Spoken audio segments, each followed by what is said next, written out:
sinabi rin nito na kailangan na nilang bagalan muna ang paggawa sa kanilang proyekto o kaya ang ibang refugees ay ipadala nila sa ibang estate, sabi ni Bayern. Pero sinabi ng puyat na Lloyd na wag ito mag-alala, dahil sinisigurado nito na makakakuha ito ng maraming funding. Pagkatapos nun ay bigla na lang bumagsak si Lloyd. Samantala sa Magenta Palace ay makikita ang mga sundalo na may hawak ng mga pana na nakatutok sa Reyna habang ito ay nakatayo sa gitna. Nang magbigay hudyat ang isang sundalo ng sabay-sabay na pag-atake sa Reyna. Pero gumamit ng Aura Sword ang Reyna kaya mabilis lang nitong nasangga ang mga palaso. Naikinamangha ng mga sundalo. Pero ang Reyna ay dismayado at sinabi na ang kanyang na-improve ay ang pag-create lang nito ng kanyang Aura Sword. Kaya parang naawa ito sa kanyang sarili at naisip ang pagpapahiyang ginawa sa kanya ni Kyle. Kung saan sinabi nito sa sarili na ayaw na niya itong maulit. Maya-maya ay may lumapit dito na nagsabi sa kanya na may dumating na sugo galing sa Frontier Barony at gusto siya nitong makausap. Kaya napatanong ito kung si Lloyd ba ang nagpadala ng envoy sa kanya. Sa loob ng palasyo ay napapaisip ang Reyna kung ano ang panlilinlang na naman ang gagawin at sasabihin ni Lloyd. At nagsimula ng basahin ni Javier ang nakasulat sa liham, kung saan nagpasalamat si Lloyd sa Reyna at sinabi nito ang kalagayan ng kanilang estate. At ang patuloy na pagdagsa ng mga refugees sa kanilang village, sinasabi rin ni Lloyd sa kanyang liham na sa dakilang pag-iisip ng Reyna na kung saan nakikiramay sa mga karaniwang na tao, ako si Lloyd na isang tapat sa dakilang Empress, ay sa palagay ko na tama lang natanggapin sa aking pangangalaga ang mga nakakaawang mga commoners dito sa ating dakilang kingdom. Habang si Javier naman ay makikita na tila nahihiya sa dami ng dakila na sinasabi ni Lloyd. Habang ang Reyna naman ay tila naiinis na rin sa paulit-ulit na sinasabi ni Lloyd, hanggang sa sinabi ni Lloyd sa kanyang liham na wala itong sapat na pera. Na ikinagulat naman ng Reyna na kung saan sinabing walang hiya ang ating bida. Pero sinabi rin ng Reyna na balak naman na nito magpadala ng tulong sa kanila.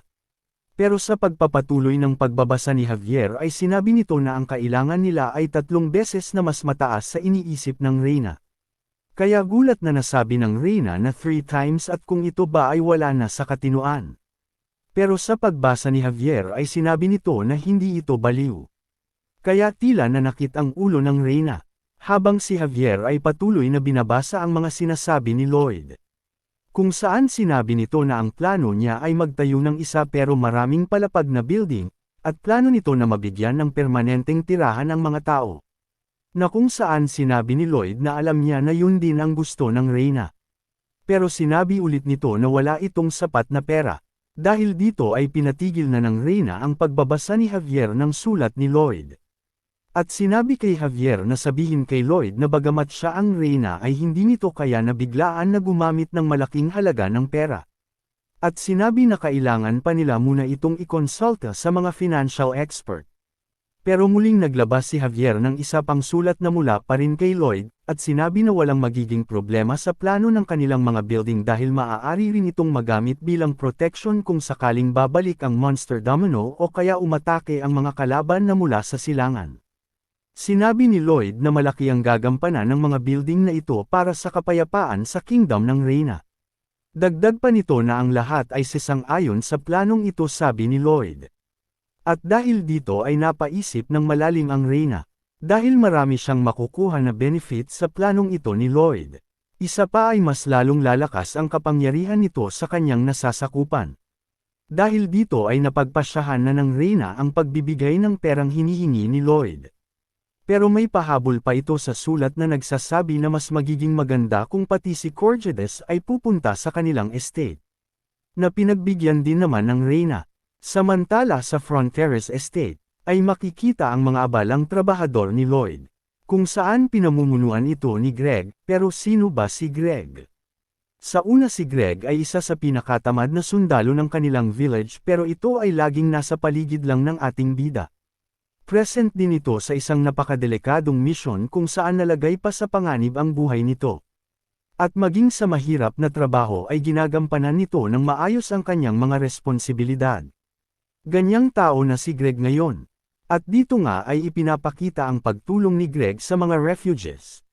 Paglabas nito sa isang tent ay nakita niya si Emily, Kung saan pinagsabihan nito si Emily na kailangan nito magpahinga sa tamang oras pero walang pakialam si Emily at sinabi na magpapahinga ito sa oras na gusto niya. Matapos noon ay makikitang masayang-masaya ang dalawa na naglalampungan. Ngunit sa kasamaang palad naman ay nakita ito ng ogre na may hawak na bulaklak na balak din sanang ibigay nito kay Emily. Kaya nalungkot ang ogre nang makita na masaya si Emily na kasama si Greg. Kaya binitawan na lang nito ang hawak na bulaklak sabay umalis. Napansin naman iyon ni Emily pero paalis na ito kaya di na niya ito tinawag. Samantala balik sa kalagayan ng ating bida na nakahilata at tila sobrang pagod ang pagmumukha. Kung saan sinabi nito na ito ay nanaginip. At ang panaginip na yun ay hindi kaaya-aya.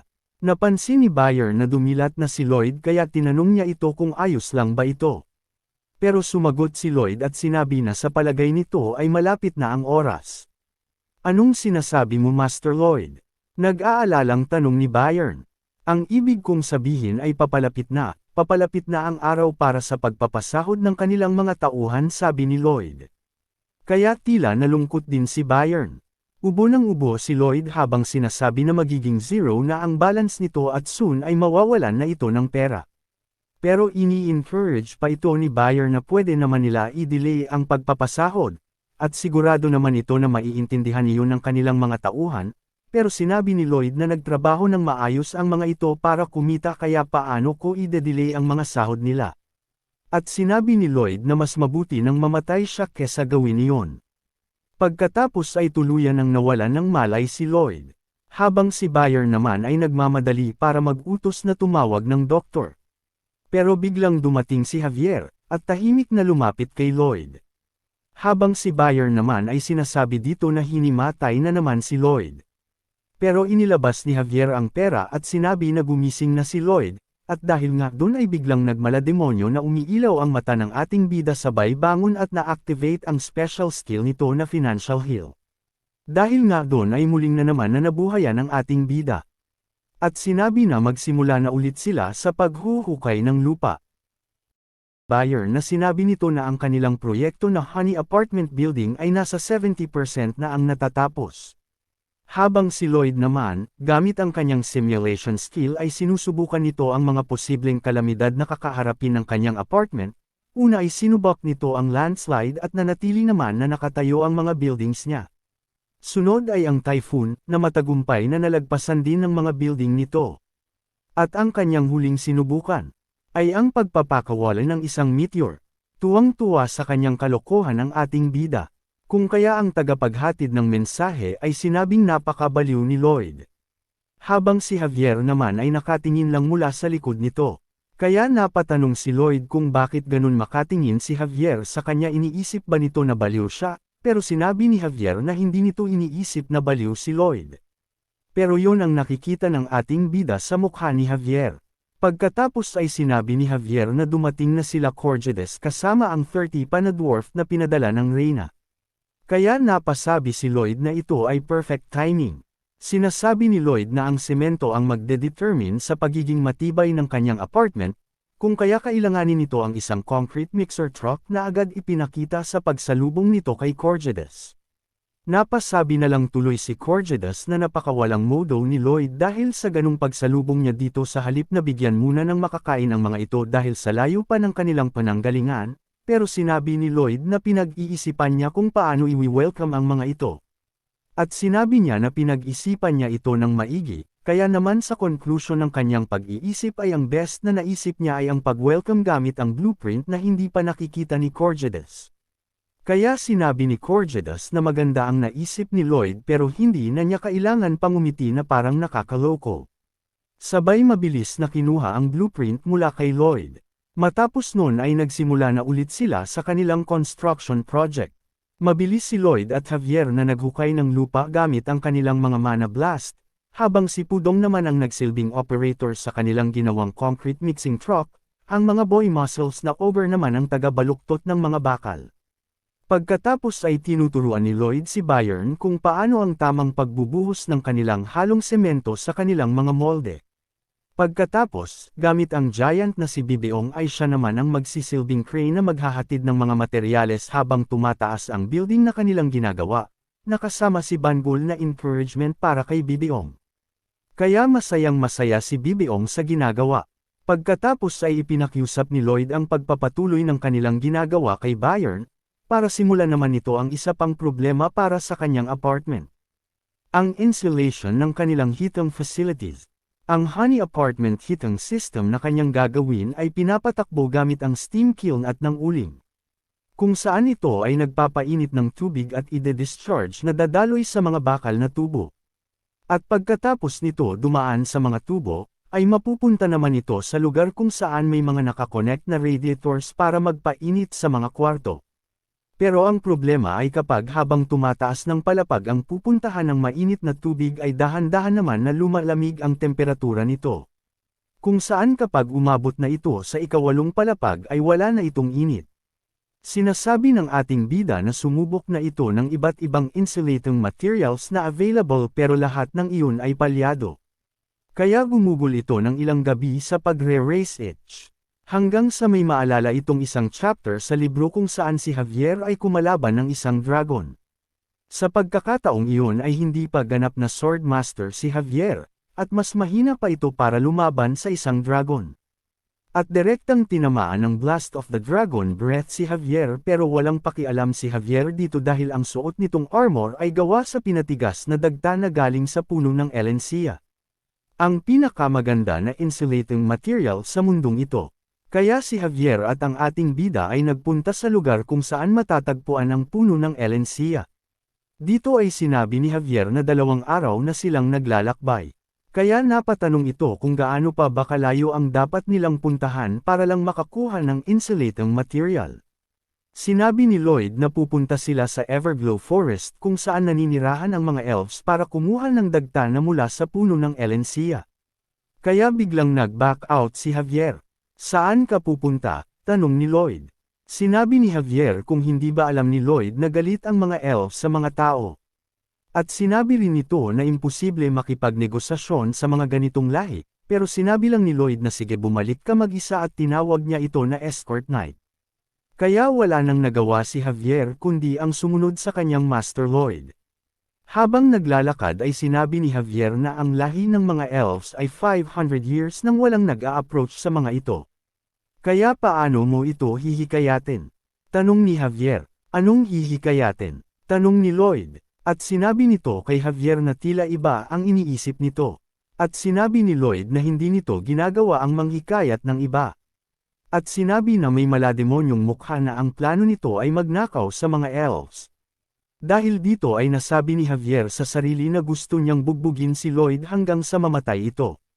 Habang sa sila ay patuloy sa paglalakad, ay pinaalalahanan ni Lloyd si Javier na ilang step na lang ay mararating na nila ang Everglow Forest kaya kailangan nilang maging mas matahimik sa paglalakad. Nang biglang nabahing si Javier. Anong ginagawa mo? Tanong ni Lloyd. Tanga ka ba? Hindi mo alam kung paano bumahing. Sabi ni Javier. Pero sinabi ni Lloyd na syempre alam ko kung paano bumahing pero bakit umaasta ka na cool sa pagbahing. Na sinagot naman ni Javier na lahat ng ginagawa nito ay nagmumukhang cool dahil sa siya ay may gwapong pagmumukha. Na hindi maiintindihan ni Lloyd sabi ni Javier na may halong panlalait sa ating bida. Kaya naman nasabi na lang ni Lloyd sa sarili na sinasadya talagang mang-asar ni Javier. Kaya asar na asar nitong sinabi kay Javier na ikaw ay isang swordmaster bakit di mo man lang magawang pigilan ang pagbahing mo. Na sinagot naman ni Javier na imposible na makontrol ang isang physiological phenomena. Sinabi ni Lloyd na kahit ba pagtae mo di mo kayang pigilan. Bakit ko naman gagawin ang bagay na maaaring maging dahilan ng constipation? Sagot ni Javier, nakakaawang swordmaster, maging ang pagtae ay hindi kayang pigilan. Sabi ni Lloyd, pero tinuwanan lang ito ni Javier. At sinabi na di ito makapaniwala na iibahin ni Lloyd ang topic papunta sa tae dahil sa wala itong masabi na maganda sa kanyang itsura sabi ni Javier. Kaya gigil na pinagsasapak ni Lloyd si Javier na madali lang nitong pinagsasalag na mas lalo lang nagpasaya kay Javier. Matapos nun ay sinabi ni Lloyd na kailangan nilang makapunta sa gitna ng forest kung nasaan ang puno ng Elencia. Pero paglingon nito ay nakatambad na sa kanila ang maraming elves habang nakatutok ang mga pana ng mga ito sa kanila. Kaya laking gulat ng ating bida at nasabi kung paano nalaman ng mga ito na nandoon sila ng ganun kabilis. Sinabi naman ng leader ng mga elves na sinong hindi makakapansin sa ating mga bida matapos ng ginawang ingay ng mga ito. Kaya nasabi ni Javier na hindi ito maganda. Pero sinabi naman ni Lloyd na hindi. Dahil ang nangyayari ngayon ay mas magpapabilis sa progreso nila. Pero matapos nun ay nagsimula na sa pag-atake ang mga elves. Na madali lang nasalag ni Javier gamit ang kanyang aura sword. Habang ang leader ay na-recognize naman nito ang pagiging sword master ni Javier. Mula dito ay sinabi ni Lloyd na maghiwalay sila at magkita sa puno ng Elencia pagkatapos ng 30 minutes. Dagdag pa nito na madali lang ito makikita ni Javier mula sa mataas na lugar. Tinanong ni Javier si Lloyd kung magiging ayos lang ba ito na siya lang mag-isa. Na sinagot naman ng ating bida na ayos lang ito basta makuha ni Javier ang atensyon ng mga ito. Sinabi ng leader ng mga elves na ang pangit na lalaki ay isa lamang alalay. Kaya ipinag-utos nito na habulin ang gwapong lalaki na ang tinutukoy ay si Javier. Kaya naman tumatakbo na may luha sa mata ang ating bida, habang si Javier naman ang hinahabol ng mga elves. Nagpatuloy ang mga elves sa paghabol kay Javier mula sa taas ng mga puno. Habang tumatakbo ay sinasabi ni Javier na wala itong gaanong impormasyon patungkol sa mga elves, pero mukhang tama naman daw ang sinabi sa kanya ni Lloyd. Kung saan naalala nito na sinabi sa kanya ni Lloyd na mahal ng mga elves ang mga halaman kung kaya gumagamit ang mga ito ng special footwork. Sinabi rin ni Lloyd na hindi maganda kung aatakihin nila ang mga inosenteng elves kaya ang dapat lang nilang gawin ay tumakbo ng mabilis habang iniiwasan ang mga atake ng mga ito. Kaya iyon nga ang ginagawa ni Javier. Ang tumakbo at magtago sa mga puno at iwasan ang lahat na gagawing atake ng mga elves sa kanya. Pero sinasabi ni Javier na mahirap pa rin iwasan ang mga atake ng elves sa kanya kahit na ito ay nanggagaling lang sa dalawang direction. Hanggang sa mapansin ni Javier na tila sinasadya lang ng mga elves ang pattern ng pag-atake ng mga ito sa kanya. Samantala si Lloyd naman ay makikitang narating na ang puno ng Elencia. Kaya mabilis nito na ginamit ang kanyang upgraded energizer, kung saan hindi ito makakaranas ng pagkapagod sa loob ng 20 minutes. At mabilis itong naghukay papunta sa ilalim ng puno ng Elencia. Samantala nagtataka naman si Javier kung bakit tila hindi niya nakikita ang leader ng mga elves na kanina ay nangunguna sa paghabol sa kanya. Kaya naisip nito na baka ito ang humahabol kay Lloyd. Pagkatapos ay tila na corner na si Javier. Dahil wala ng halaman na maaaring niyang pagtaguan para makaiwas sa atake ng mga elves. Sabay-sabay na umatake ang mga elves kay Javier pero sadyang napakalakas ni Javier kaya madali niya lang itong nasalag gamit ang kanyang aura sword. Kaya tila nagpanik ang ibang elves at nasabi na lang ng mga ito na sobrang lakas ni Javier at kaya niya patayin ng mga ito kung gugustuhin lamang ni Javier. Pero sinabi ng isang elves na huminahon lamang sila. Bagamat isang sword master si Javier ay mayroon naman silang malika. Na kung saan lumabas ang isang mala-Amazona at may bato-batong pangangatawan na elves na tinatawag din nilang Dragon Hunter. Na agad nagpakawala ng isang malakas na atake kay Javier. Makikita na sa sobrang lakas ay halos gumuhit sa lupa ang bakas na dinaanan ng palaso ni Malika diretso kay Javier. Bagamat nasalag ito ni Javier ay kinailangan niya pa rin na gumamit ng lakas para mapigilan ang atakeng iyon. Kaya namangha si Javier dahil nagawa ng atakeng iyon na mapantayan ang lakas ng aura sword ni Javier bagamat isang palaso at natural na lakas lang ang ginamit ni Malika. Gayunpaman ay iniisip pa rin ni Javier ang mga sinabi sa kanya ni Lloyd na kung saan kahit isa lang ang masaktan nila sa mga elves na ito, ay magtitipon-tipon ang lahat ng elves sa mundo para maghiganti ang mga ito. Na kung saan ito ay may mas mataas na killing ability kumpara sa mga ogre. Habang ang mga elves naman ay naghahanda para sa sunod na atake. Samantala si Javier ay iniisip na dapat ito na ang oras para magkita sila ni Lloyd, at isa pa naiisip rin nito na ang ibang elves ay maaaring hinabol si Lloyd. Kaya nagtatanong ito sa sarili kung ano ang kanyang dapat gawin para matulungan ang kanyang Master Lloyd na hindi sinasaktan ang mga elves. Nang muling nagpakawala ng isa pang atake ang mga elves na patuloy lamang na iniiwasan ni Javier. Samantala si Lloyd naman ay abala sa pagkuha ng mga ugat ng puno ng Elencia. Nang may marinig ito at sinabi na ikaw pangit na demonyong nilalang. Paglingon ay nakita nito ang mga elves, na sinasabi na ang kapal ng mukha mo na putulin ang mga ugat ng mahalagang halaman na iyan. Pero sinabi ni Lloyd na pagpasensyahan na nila ito, dahil marami lang ang buhay na nakadepende sa kanya sa ngayon. Huwag kang kikilos kung ayaw mo mapuno ng butas yang katawan mo, sabi ng mga elves. Pero sinabi ni Lloyd na sige, atakihin niyo ako. Pagkatapos ay kinuha ang nasa loob ng bag at sinabi, yun ay kung gusto niyong dahan-dahan ko sunugin ang halamang ito. Halaman na kinuha niya habang sila ay naglalakad. Kaya dahil doon ay tila na bahala ang mga elves. Matapos noon ay dahan-dahan na pina-atras ni Lloyd ang mga elves habang patuloy na ginagawang hostage ang isang halaman na hawak nito. Hanggang sa tuluyan na silang makalabas sa hukay na ginawa ng ating bida. Habang kagat-kagat ang halaman ay iniisip ni Lloyd na ngayon na siya ay nasa labas na ng kanyang hinukay ay madali na itong makikita ni Javier. At sinasabi na dapat ay nandito na si Javier sa paligid nila. Dahil kung may iba pang elves na makakakita sa kanya ay siguradong madededo na siya. Hanggang sa may isang elves na kumulo ang tiyan at sinabi na ito ay nakaramdam ng pagkahilo. Maging ang isang kasama nito ay ganun din. Samantala ang leader ay sinasabi na hindi dapat sila nagpapakita ng kahinaan sa pangit na taong pumapatay ng halaman nila. Hanggang sa maging siya mismo ay manghina dahil sa pagkulo ng tiyan nito. Nagtataka si Lloyd kung ano ang nangyayari. Matapos noon ay nagmasid si Lloyd sa paligid at napansin nito na walang kahit anong klaseng hayop ang nasa paligid. Kaya naisip nito na posible na gawa iyon ng nangyari na monster domino. Sinabi rin ni Lloyd sa isip nito na ang mga elves ay hindi hinahayaan na mapinsala ang mga halaman, at ang mga ito ay karne lang rin ang kinakain. Kaya naitanong ni Lloyd sa sarili kung gaano nakatagal tinitiis ang gutom ng mga elves.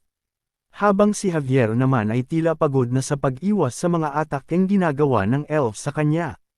Pero nagtataka rin ito kung bakit tila ang bilis mapagod ng mga elves na ito.